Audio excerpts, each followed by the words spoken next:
사도 야고보는 헤롯의 야욕으로 인해 죽임을 당했습니다.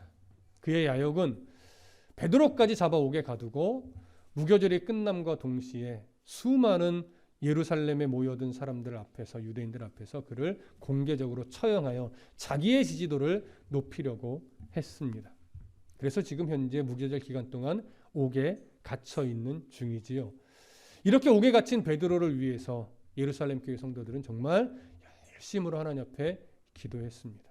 그러나 그들의 간절한 기도는 단순하게 베드로를 살려주세요, 옥에서 풀려나게 해주세요가 아니었음을 확인했습니다. 그들의 기도 중심에는 베드로의 어떤 그 살아남 이런 것이 아니라 오히려 현재 갇힌 감옥의 상태로 보아 베드로는 절대 감옥을 나올 수 없다라고 하는 것을 인식하고 그들의 기도 중심에는 베드로가 이 죽음의 위기 앞에서 신앙을 타협하거나 포기하지 않고 야고보처럼 당당하게 말씀 붙잡고 순교에 이르도록, 그리고 그의 죽음으로 인해 기독교가 와해되는 것이 아니라 복음이 영향받지 않고 끝까지 세계 곳곳으로 계속 전파될 수 있도록, 결국 그들은 베드로를 위한 기도였지만 하나님의 나라와 의를 위한 기도를 드렸던 것입니다. 그들의 기도와 함께 이제 베드로가 옥에 갇혀 있을 때 하나님이 일하기 시작합니다. 오늘 그 장면을 함께 볼 것입니다. 12장 6절 함께 읽습니다. 시작. 헤롯이 잡아내려고 하는 그 전날 밤에 베드로가 두 군인 틈에서 두 쇠사슬에 매여 누워 자는데 파수꾼들이 문 밖에서 옥을 지키더니, 자, 베드로가 지금 무교절 기간 동안 옥에 갇혀 있는 중이에요. 예루살렘 교회 성도들은 계속해서 베드로를 위해, 하나님의 나라와 의를 위해, 복음을 위해 기도하고 있는 중이에요. 그렇게 여러 날이 흘러가다가 오늘 6절을 보면 헤롯이 잡아내려고 하는 그 전날 밤에 라고 표현합니다. 자, 잡아내려고 한다. 무슨 의미예요? 베드로를 예루살렘 그 중심으로 끌어내서 모든 유대인들 앞에서 공개적으로 처형하기로 작정한 바로 그 전날 밤이라는 거예요. 그러니까 그 사형하기로 한 날이 정확하게 어느 날인지는 알 수 없으나 우리가 전후 상황을 고려해 보면 아마도 무교절이 끝난 바로 다음 날일 가능성이 많아요. 왜냐하면 무교절이 끝나고 예루살렘으로 모여들었던 100만여 명의 사람들은 이제 곧 고향으로 흩어질 것이기 때문에 그들이 고향으로 가기 전에 공개적으로 처형해야 그들의 지지를 받을 수 있기 때문에 아마도 무교절이 끝나자마자 거의 직후였을 것으로 여겨집니다. 바로 그렇게 처형하기로 한 전날 밤에 라고 하는 거죠. 자, 그 전날 밤에 감옥의 상태를 이제 누가가 증언을 하는데 뭐라고 말하냐면 베드로가 두 군인 틈에서 두 쇠사슬에 매여 누워 자는데 파수꾼들이 문 밖에서 옥을 지키더니 이렇게 말합니다. 자, 감옥 안의 상태가 이거죠. 베드로가 한 사람 있고 그 양옆에 군인이 지키는데 그냥 지키는 것이 아니라 그들의 팔과 베드로의 양손이 쇠사슬로 함께 묶여 있는 거예요. 물론 길게 늘려져 있겠지만 그 쇠사슬로 함께 묶여 있으니 여러분 쇠사슬을 끊고 도망갈 수가 있을까요? 양쪽 군인들을? 그럴 수가 없죠. 절대 빠져나올 수 없는 겁니다. 감옥 밖에는 군인들이 또 삼엄하게 경비하고 있고 철문으로 굳게 잠겨 있어요. 그리고 이 감옥은 로마 군인들이 머무는 안토니오 요새 안에 있는 감옥으로 대부분 보고 있습니다. 그렇다면 베드로는 절대 살아나올 가망이 없습니다. 사람의 시선으로 보면 그냥 제로예요. 아, 순교할 수밖에 없구나. 처형당할 수밖에 없는 상황이구나. 이렇게 여길 수밖에 없는 그런 모습인 거죠. 그렇다면 베드로가 이전 같으면 두려웠을 거예요. 내일 죽다니, 내가 이렇게 복음을 위해, 예수 그리스도를 위해 이렇게 삶을 살아왔는데 결국 내 끝은 감옥 안에서 갇혀 있다가 유대인들 앞에서 비참하게 죽는 것이란 말인가. 이럴 수밖에 없었을 텐데 지금 베드로의 모습은 전혀 죽음을 두려워하지 않는 모습이에요. 오히려 뭐라고 말해요? 누워 자는데. 군인들은 절대 못 자죠. 베드로를 지키느라 두 눈을 부릅뜨고 잠 못 자고 지켜내고 있는데 베드로는 그냥 누워 자고 있어요. 다음 구절들을 보면 신발을 벗고 겉옷까지 벗어놓고 진짜 자기 집 안방인 양 누워 자고 있는 거예요.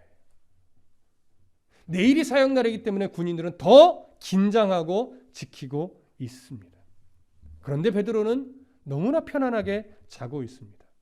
도망갈 의지가 자체가 아예 없어요. 죽음에 대한 공포도 보이지 않습니다. 여러분, 베드로가 어떻게 이런 상황에서 이렇게 편안하게 죽음에 대한 공포 없이 탈옥의 의지도 없이 잠을 잘 수 있었을까요?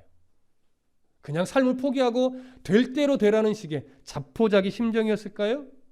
그렇지 않을 겁니다. 예전에 베드로의 모습을 보면 사실 그렇게 죽음도 불사할 것 같았지만 실제로 죽음 앞에 그는 두려워했었어요. 우리는 베드로가 예수님을 모른다고 3번이나 부인하는 사건에서 정확하게 보았었습니다. 그런데 베드로가 예수님을 모른다고 3번 부인하는 사건 속 안에 정말로 놀라운 사건 하나가 담겨 있었죠. 그 장면을 잠깐 볼게요. 누가복음으로 가봅니다. 누가복음 22장. 누가복음 22장 60절부터 62절까지 읽어보겠습니다. 누가복음 22장 60절부터 62절까지 찾으셨으면 함께 읽겠습니다. 시작. 베드로가 이르되 이 사람아 나는 네가 하는 말을 알지 못하노라고 아직 말하고 있을 때에 닭이 곧 울더라. 주께서 돌이켜 베드로를 보시니 베드로가 주의 말씀 곧 오늘 닭 울기 전에 네가 3번 나를 부인하리라 하심이 생각나서 밖에 나가서 심히 통곡하니라. 베드로가 3번째로 나는 예수를 모른다라고 부인할 때 오늘 61절을 보니까 누구랑 눈이 마주쳐요? 예수님과 눈이 마주쳐요. 주께서 돌이켜 베드로를 보시니 베드로가 주의 말씀 곧 오늘 닭이 울기 전에 네가 3번 나를 부인하리라 하심이 생각나서 무슨 말이에요? 예수님의 눈과 베드로의 눈이 마주친 거예요. 마주치자마자 무슨 말씀이 떠올라요? 예수님이 하셨던 이 말씀이 떠올라요. 그래서 밖에 나가서 심히 통곡했던 거예요. 내가 주를 위해 죽을지언정 주님을 배반하지 않겠습니다라고 담대하게 말했고 말고의 길을 칼을 들어 자르기까지 했던 베드로인데 정작 진짜 죽음 앞에서는 예수를 모른다고 죽음이 두려워 모른다고 부인했던 자기의 이 연약함을 처절하게 깨닫고 통곡하게 된 거죠. 그러나 우리는 여기서 예수님이 베드로의 눈을 보았을 때 어떠한 마음이셨을까? 어떠한 의미의 눈빛을 보내셨을까? 이 부분을 우리는 생각해 봐야 돼요. 베드로가 너 그럴 줄 알았다. 예수님이 베드로에게 너 그럴 줄 알았다. 그렇게 자신만만해야 되니 봐 너도 죽음 앞에 어쩔 수 없지. 이런 의미였을까요?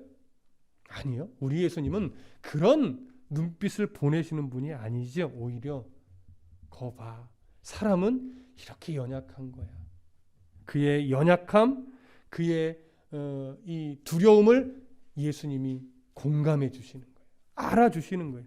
그러면서 거기서 끝나는 것이 아니라 그러니까 결국 너도 이제부터 너의 힘, 너의 의지하지 말고 내가 이제 너를 구원하여 십자가에서 생명을 내어줄 텐데 너에게 힘은 이제 나야.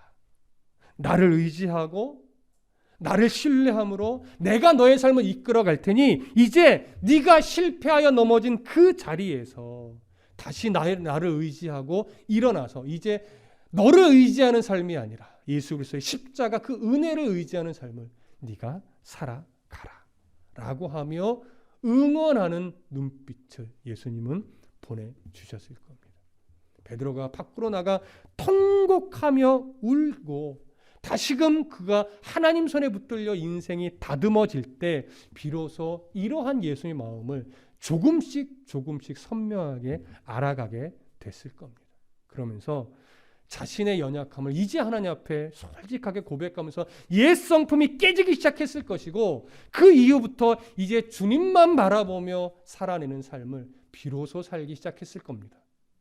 그렇게 지금 변화되기 시작한 베드로는 계속해서 복음을 위해 사도로서 삶을 살아내면서 복음의 역사를 지금까지 경험해 왔던 거죠. 그러니까 이제 이 땅에 소망을 두지 않고 무엇에 확고해져요? 하나님 나라에 대한 소망으로 확고해져요.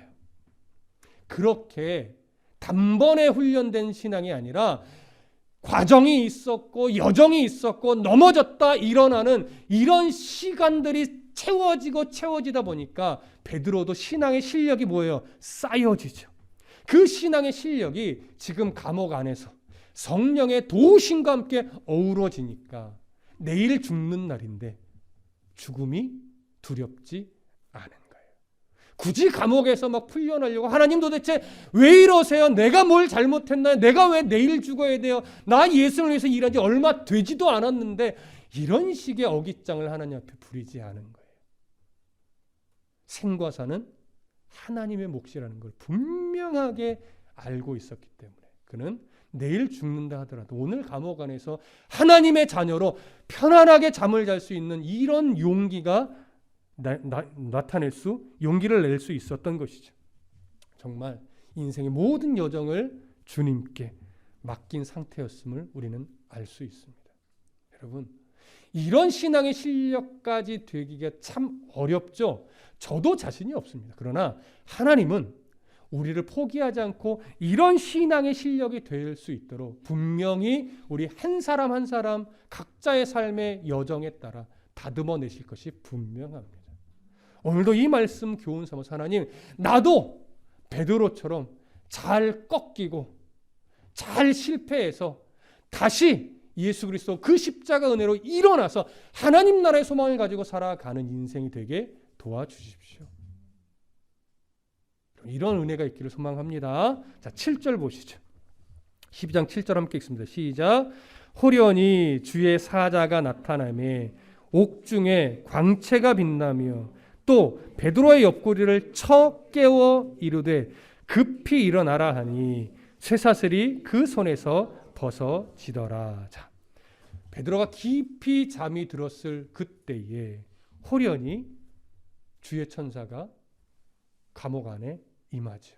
근데 오늘 이 구절을 헬라 성경으로 보면요, 그런데 보라라고 하는 연결어로 시작을 해요. 이 말은 뭐예요? 베드로는 이제 내일 순교하겠구나, 내가 주를 위해 이제 기꺼이 죽어야 되겠다라고 편안하게 생각하고 잠을 자고 있는데 하나님의 뜻은 좀 달랐던 거예요. 그 순간 이제 하나님이 하나님의 때에 자신의 일을 하기 시작한다. 이제 그 하나님의 역사를 보라라고 하는 의미로 분위기를 확 바꿔서 그런데 보라 이렇게 연결이 되는 거죠. 주의 천사가 호련히 나타났고요. 하나님의 영광을 상징하는 빛이 광채가 쫙 감옥 안에 비쳤어요. 그런데 주의 천사가 편안하게 깊이 잠들어 있는 베드로를 이렇게 흔들어 깨운 게 아니에요. 오늘 보면 어떻게 돼 있죠? 옆구리를 쳐 깨워. 여러분, 이게 툭툭 친 것 같으세요? 팍 친 것 같으세요? 여러분, 나름 꽤 세게 친 거예요. 얼마나 깊이 편안하게 잠들어 있었는지 흔들어서는 안 일어나는 거죠. 팍 쳐서 깨워요. 베드로는요, 비몽사몽간에 깬 거예요. 지금 정신이 똑바르지 않아요. 아직도 잠에 취해 있어요. 그렇게 해서 베드로를 깨워서 이제 하나님의 뜻을 이끌어 갈 텐데, 그렇게 그가 비몽사몽 중 깨자마자 양쪽에 있던, 양손에 있던 사슬이 어떻게 돼요? 풀어졌대요. 자, 그럼 이때 이 죄수들은 어떤 죄수들이란다. 군인들은 어떤 상태였을까요? 성경은 별로 중요하게 여기지 않으니까 기록을 안 해요. 그러니까 아마 둘 중에 하나일 거예요.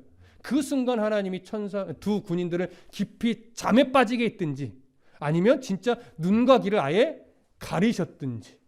그러니까 막 베드로를 깨우고 옷 입어라 말하는데도 뭐 듣지도 못하고 보지도 못했을 수도 있겠죠. 어쨌든 둘 중에 하나인데 성경 별로 중요하게 생각하지 않아요. 지금 초자연적인 역사가 일어나고 있는 중이에요. 자, 그럼 한 가지 생각해 볼까요? 무교절 기간 내내 지금 옥에 갇혀 있었는데 베드로가, 하나님은 왜 중간에 좀 미리 좀 꺼내 주시지? 다음 날이 사형 날인데 꼭 드라마틱하게 그 전날 베드로를 구출하려고 이런 일을 하시냐고요. 그렇죠? 물론 하나님이 미리 꺼낼 능력이 없어서는 아니겠죠. 우리가 알 수 있는 건 이 순간마저도 베드로를 뭐 하시는 거예요? 훈련해 내시는 거예요. 어떤 훈련이요? 정말 네가 이 상황 속에서도 하나님 나라의 소망으로 두려워하지 않고 편안히 있을 수 있겠느냐? 그런 훈련을 여전히 해가시는 거예요. 여러분, 지금 베드로가 매우 성숙한 순간이지만 완전한 건 아니에요. 여전히 주님 부르실 때까지 베드로도 계속 훈련되어져야 되는 사람이에요. 지금도 훈련해요. 이런 베드로도. 그래서 베드로를 이렇게 성숙함으로 이끄신 하나님이 드디어 그 전날 밤에 이제 하나님께서 자신의 일을 시작하신 겁니다. 자, 그렇게 편안하게 자고 있던 베드로가 이제 하나님의 섭리 가운데 일어났지요. 다시 본문으로 가셔서 8절부터 10절까지 봅니다. 8절부터 10절 시작. 천사가 이르되 띠를 띠고 신을 신으라 하거늘 베드로가 그대로 하니 천사가 또 이르되 겉옷을 입고 따라오라 하는데 베드로가 나와서 따라갈새 천사가 하는 것이 생시인 줄 알지 못하고 환상을 보는가 하니라. 이에 첫째와 둘째 파수를 지나 시내로 통한 쇠문에 이르니 문이 저절로 열리는지라. 나와서 한 거리를 지나매 천사가 곧 떠나더라. 자, 겉옷과 신발까지 벗어놓고 잠들었던 베드로는 천사의 말대로 신을 신고 띠를 두르고 다시 겉옷을 입고 이제 천사를 따라 나섰습니다. 그렇게 옥을 나와서 첫째 파수, 둘째 파수를 지나 이제 거리로 연결되는 큰 쇠문 앞에 딱 이러는데 그때도 그 문들은 아주 자연스럽게 열렸어요. 그리고 이 파수꾼들은 동일하게 성경은 기록하고 있지 않지만 순간 잠이 들었거나 눈과 귀가 아예 가려졌겠죠. 중요한 건 하나님의 초자연적인 역사로 말미암아 베드로는 천사와 함께 아무런 제재 없이 너무나도 편하게 감옥을 나와서 거리까지 나아왔다는 거예요. 어느 거리까지 나오자마자 천사는 사라졌고 베드로는 그제서야 이것이 꿈이 아니라 환상이 아니라 현실이구나. 이걸 깨닫게 된 거죠. 그러니까 얼마나 초자연적으로 베드로를 이끌어냈는지 우리가 여기서 알 수 있는 겁니다. 다시 본문으로 돌아가셔서 11절 봅니다. 함께 읽습니다. 시작. 이에 베드로가 정신이 들어 이르되 내가 이제야 참으로 주께서 그의 천사를 보내어 나를 헤롯의 손과 유대 백성의 모든 기대에서 벗어나게 하신 줄 알겠노라 하여. 자, 여기 보면 베드로가 이제 정신을 차리면서 이 상황을 딱 직시하게 됐는데 뭐라고 말하냐면 이제야 참으로 주께서 그의 천사를 보내어 나를 헤롯의 손과 유대 백성의 모든 기대에서 벗어나게 하신 줄 내가 알겠다. 이 얘기를 해요. 이 말은 뭐냐면 베드로는 감옥에 갇혀 있으면서 이제 살아날 기대를 아예 접은 거예요. 그리고 하나님이 나를 야고보처럼 주를 위해 순교하라고 하시는구나. 그렇게 해서 더 살기를 아예 내려놓고 이제 순교하겠다고 작정을 하고 편안히 잔 거예요. 내일 나는 하나님의 품으로 가겠구나. 기쁘게 하나님 만나야지. 그렇게 죽음을 두려워하지 않고 성령의 도우심으로 그런 담대함까지 가질 수 있었던 거죠. 그런데 감옥문을 딱 나오고 보니까 그건 내 생각이었네. 하나님의 뜻은 다른 데 있었구나. 이걸 인정하게 된 거예요. 그래서 하나님이 나를 아직 죽게 놔두지 않고 하나님의 자신의 뜻을 위해 나를 사용하시려고 지금 헤롯의 손과 유대인들의 기대에서 벗어나게 하셨구나. 이걸 인정하게 된 거죠. 그게 뭐예요? 그들은 나를 죽이려 했지만, 그래서 기독교를 말살하려는 어떤 그런 정책을 펼쳤지만 하나님은 아직 나를 통해 이루실 일이 있으셔서 나를 구원해 내셨구나. 그렇다면 그 이후에 베드로의 행적은 어떻게 했어요? 주님이 이끄시는 대로 가서 주님이 원하시는 사역을 하는 자가 되겠죠. 그래서 자신과 늘 함께 기도하던 마리아의 집으로 가게 되는 겁니다. 12절부터 15절을 보겠습니다. 12절부터 15절 시작. 깨닫고 마가라 하는 요한의 어머니 마리아의 집에 가니 여러 사람이 거기에 모여 기도하고 있더라. 베드로가 대문을 두드리는데 로데라는 여자아이가 영접하러 나왔다가 베드로의 음성인 줄 알고 기뻐하여 문을 미처 열지 못하고 달려들어가 말하되 베드로가 대문 밖에 섰더라 하니 그들이 말하되 네가 미쳤다 하나 여자아이는 힘써 말하되 참말이라 하니 그들이 말하되 그러면 그의 천사라 하더라. 베드로가 감옥 문을 나와 늘 함께 기도하던 마리아의 집에 가서 문을 두드립니다. 그들에게 먼저 자기가 풀려났음을 알려주려고 하는 거죠. 그래서 로데라고 하는 하녀 하나가 나와서 누구십니까? 물었겠죠. 그랬더니 나 베드로다 이렇게 했더니 너무나 이제 오랫동안 관계를 맺어왔던 터라 로데라고 하는 아이도 베드로의 목소리인 줄 바로 알아차렸어요. 그래서 계속 지금 기도하는 중에 있었기 때문에 너무나 놀라서 문을 열어줄 생각 못하고 안으로 먼저 들어가서 알린 거예요. 기도하던 무리들에게. 밖에 베드로 사도가 와 있습니다. 그때 기도하던 무리가 어떻게 반응해요? 정말이야? 이렇게 반응해야지 정상처럼 보이는데 너 미쳤냐? 뭐 말도 안 되는 소리를 하고 있어. 이런 반응을 한 거예요. 그때 로데가 다시 한번 아닙니다. 정말 베드로 선생님이 맞습니다. 라고 얘기했더니 그들이 또 뭐라고 말해요? 그러면 베드로가 아니고 그의 천사겠지. 이렇게 얘기해요. 얼핏 보면 매우 불신앙처럼 보여져요. 뭐 이렇게 베드로 위해서 기도했다 해놓고서 베드로가 왔으면 우리가 기도의 응답을 받았구나 이렇게 생각해야지 왜 이렇게 믿지를 못하는가 이렇게 여기실 수 있지만 우리가 저번 시간부터 정리했던 것이 뭐예요? 그들의 기도는 단순하게 베드로의 안위를 위한 기도가 아니라 복음을 위한 기도였기 때문에 이 상황을 놓고 하나님 베드로가 정말 두려움 없이 하나님을 위해 야고보처럼 멋지게 순교하게 해주십시오. 그가 두려워하지 않게 해주십시오. 용기를 갖게 해주십시오. 이렇게 기도했을 것이기 때문에 그들은 베드로가 왔다는 것을 그래서 믿을 수 없었던 겁니다. 그럼 왜 그의 천사라고 말했을까요? 그건 당시 어떤 그들이 가지고 있던 종교적 이미지 때문에 그런데 당시에는 수호 천사적 이해가 있었어요. 여러분 오늘날 수호 천사가 있을까요 없을까요? 네, 단정하기는 좀 어려워요. 하지만 우리가 보통 세상에서 말하는 그런 식의 수호 천사는 없죠. 하지만 천사는 기본적으로 어떤 존재라고 성경에 기록하죠? 하나님을 수종들 뿐만 아니라 하나님의 백성인 우리를 돕는 자로 성경 기록을 해요. 그런 면에서 수호천사는 있습니다. 그런 차원에서. 근데 그 당시에는 개인적인 수호천사까지도 있다라고 여겼던 것으로 보통 기록을 합니다. 그러니까 그때 이해 중에 하나가 이거예요. 만일 한 사람을 돕던 천사가 누군가를 돕는데 그 사람이 죽으면 천사가 와서 그 사람의 죽음을 알려준다. 이런 식의 이해가 좀 있었어요. 지금과 이렇게 똑같이 적용할 수 있는 이해는 아니죠.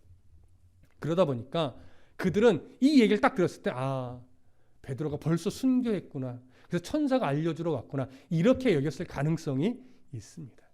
그래서 너 미쳤냐? 그러더니 그 다음에는 그러면 그의 천사겠지. 이렇게 말을 한 것입니다. 이들이 이렇게 베드로가 왔음을 믿지 못하고 있을 때 베드로는 계속해서 문을 두드렸습니다. 자, 본문을 다시 볼까요? 16절과 17절 함께 읽겠습니다. 시작. 베드로가 문 두드리기를 그치지 아니하니 그들이 문을 열어 베드로를 보고 놀라는지라.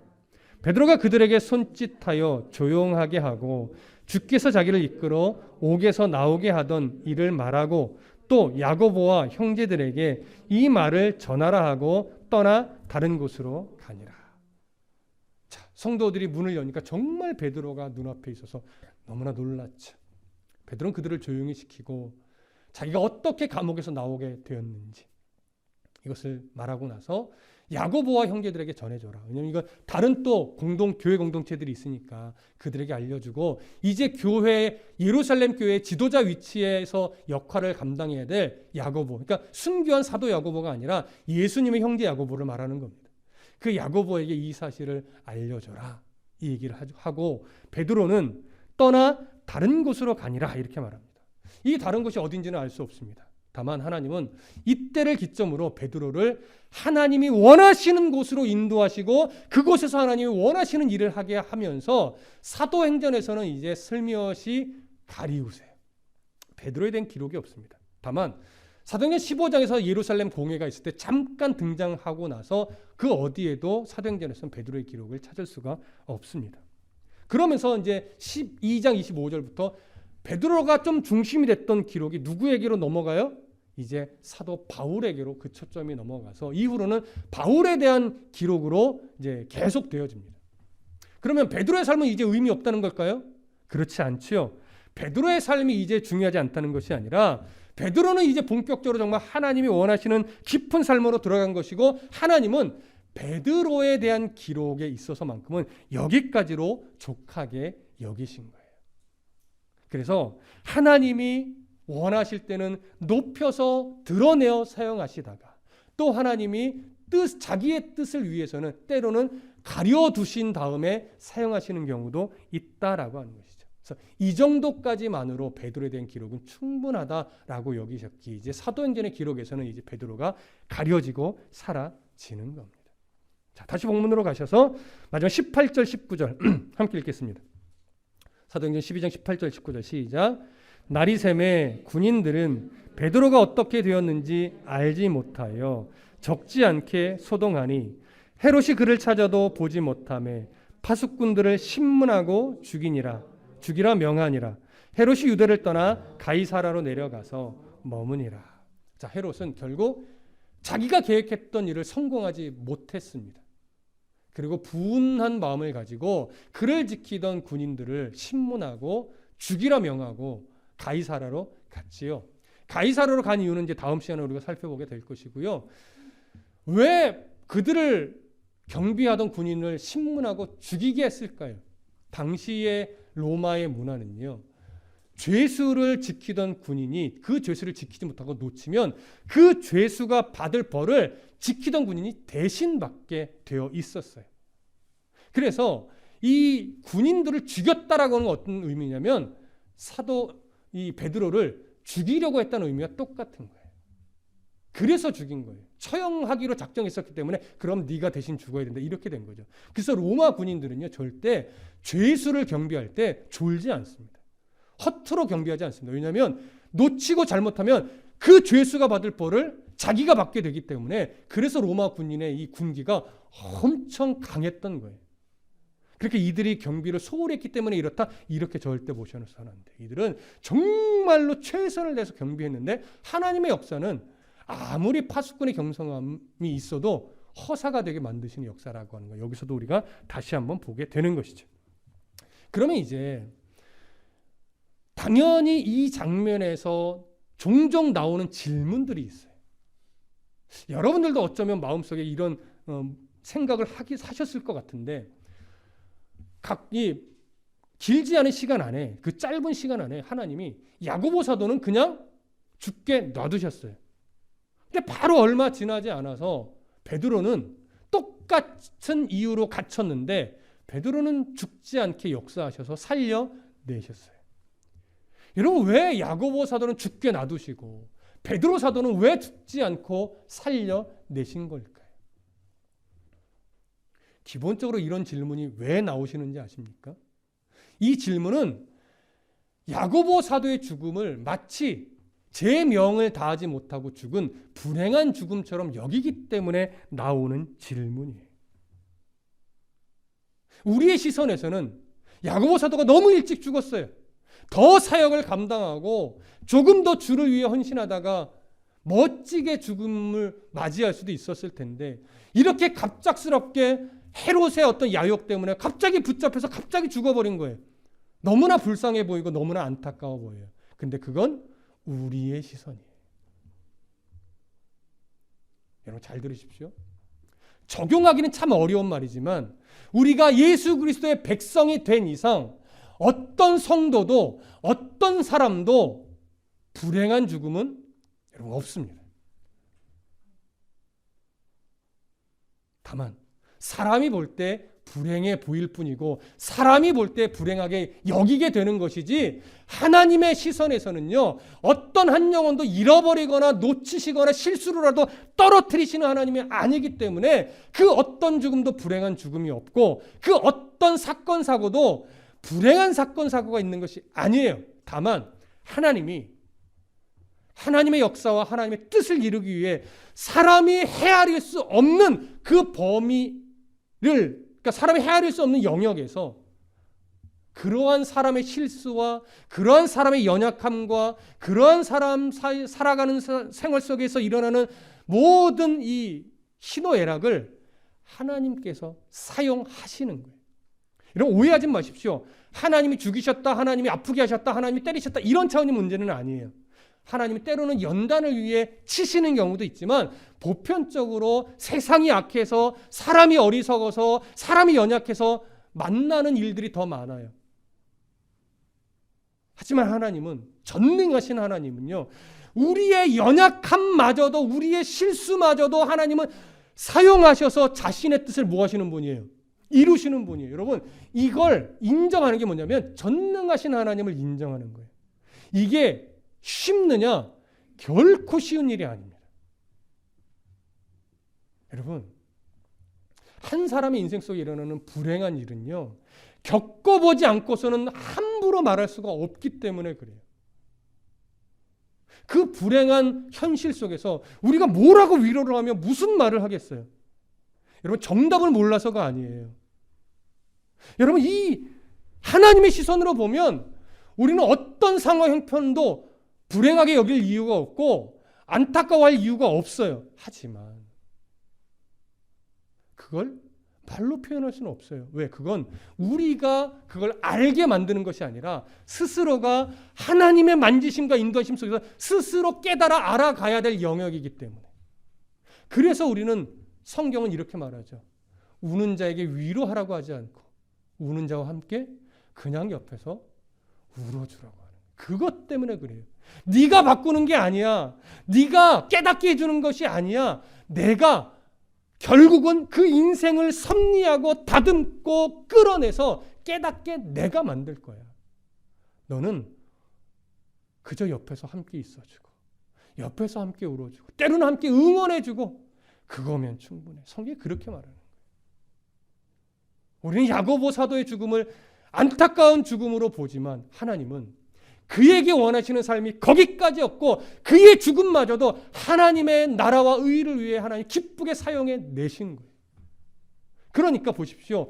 야고보 사도도 주를 위해 죽은 거예요. 베드로 사도는 주를 위해 산 거예요.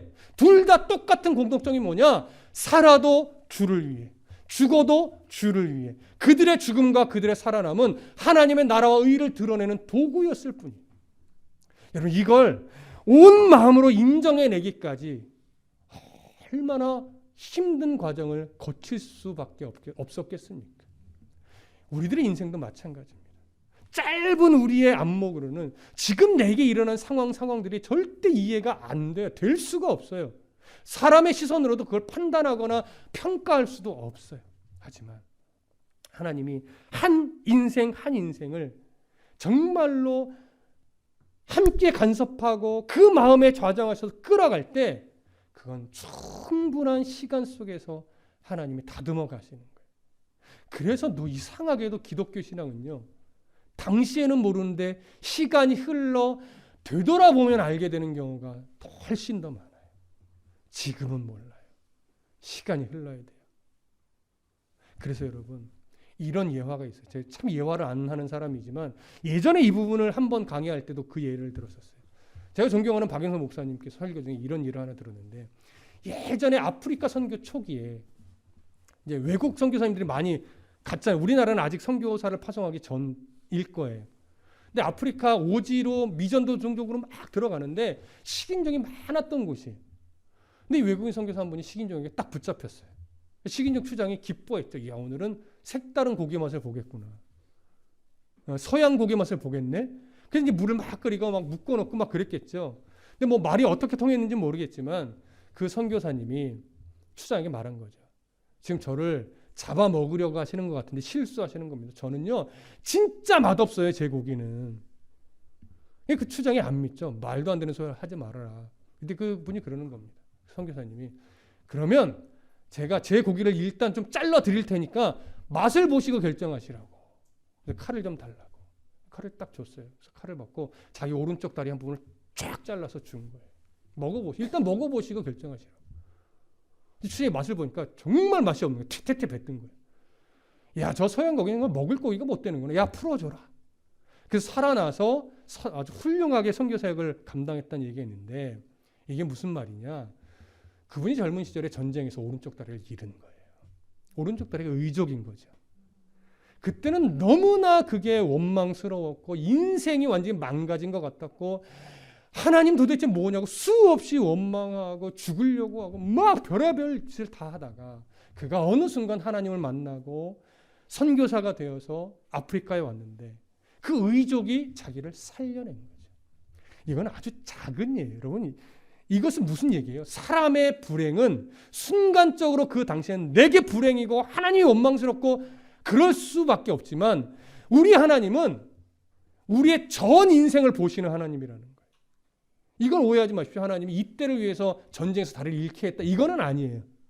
그건 아니고 그렇게 사람이 사는 이 세상에 이런 일들이 불행처럼 다가오지만 하나님은 불행처럼 다가온 그 상황마저도 끝내 하나님은 더 하나님의 나라와 의를 위해 써내시는 분이더라. 이걸 말하고 싶은 거예요. 여러분, 우리들 앞으로 살아가는 인생 속에 하나님이 연단을 시키기 위해서 어려움 속으로 밀어넣는 경우도 있지만 사실은 더 많은 경우 내가 어리석어서 겪는 어려움이 더 많습니다. 내가 무지하고 내가 욕심이 많아서 내가 판단을 잘못해서 겪는 어려움도 수없이 많은데 우리 하나님은요, 네, 너 그럴 줄 알았다 손가락질하거나 비웃는 분이 아니라 눈을 들어 베드로의 눈을 마주치면서 그를 위로하고 용기를 줬듯이 너 연약하여 넘어지는 건 내가 알아. 너 실수하고 잘못 판단해서 지금 그 어려움을 겪은 거 알아. 하지만 너 그 속에서 나를 발견하고 그 속에서 하나님의 사랑을 발견하고 다시 일어나서 이제 그 현실에 매여서 세상을 위해서만 살아가는 인생이 아니라 이제 하나님의 나라와 의를 위해 너의 인생을 한번 들여봐라. 내가 너의 삶을 쓸 것이고 내가 너의 고통마저도 쓸 것이고 내가 너의 아픔마저도 쓸 것이고 내가 너의 불행스러워 보이는 그 상황마저도 하나님의 나라와 의를 위해 쓰임받는 도구가 되게 만들 거야. 그렇게 힘을 내라. 그러니까 일어나라. 오늘도 그래서 살아갈 가치가 있고 그래서 너의 삶이 존귀하고 의미가 있는 것이다. 오늘 하나님 그렇게 말씀하시는 거예요. 베드로도 그렇게 이렇게 세우셨듯이 오늘 우리도 그렇게 이렇게 세울 겁니다. 이제 다시 한번 우리 결심하십시다. 정말 사나 죽으나 높임을 받으나 낮추임을 받으나 드러내 보여주시든 가리워 보이지 않게 하시든 우리의 인생 속에 예수만 존귀하게 드러낼 수 있다면 사나 죽으나 주를 위해 하나님의 나라와 의를 위해 살아내는 그런 용기 있는 성도가 될 수 있기를 간절히 소망하고 축복합니다. 기도하겠습니다.